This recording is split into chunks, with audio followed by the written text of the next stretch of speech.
প্রিয় দর্শক, আপনারা দেখছেন নাটক, ছোট্ট একটি নাটিকা, বাল্য বিবাহ রোধ সম্পর্কে ছোট্ট ছোট্ট শিশুদের নাটিকা।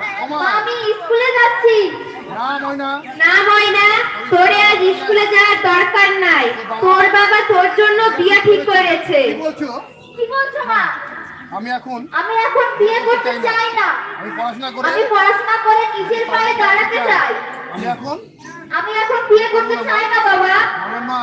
কারণ না, ময়নাকে রাজি বোঝাও। না বাবা, না বাবা, আমি এখন বিয়ে করব না।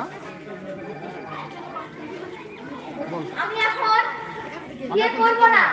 ময়না, ময়না, গরিবের সংসারে অত পড়াশোনা করার দরকার নাই। আমরা যেটা বলছি সেটাই মেনে নে। ও ময়নার মা। ও ময়নার মা, ময়নাকে রাজি করাও। না মা, না মা, আমি এখন বিয়ে করব না। আমি এখন বিয়ে করব না। আমি এখন পড়াশোনা করতে চাই। আমি এখন পড়াশোনা করতে চাই। আমি এখন বিয়ে করব না। আমি এখন বিয়ে করব না। আমি এখন পড়াশোনা করব আমি না। পড়াশোনা করতে চাই। তুই রেডি হয়ে নে তাড়াতাড়ি। তুই রেডি হয়ে নে দাঁড়া।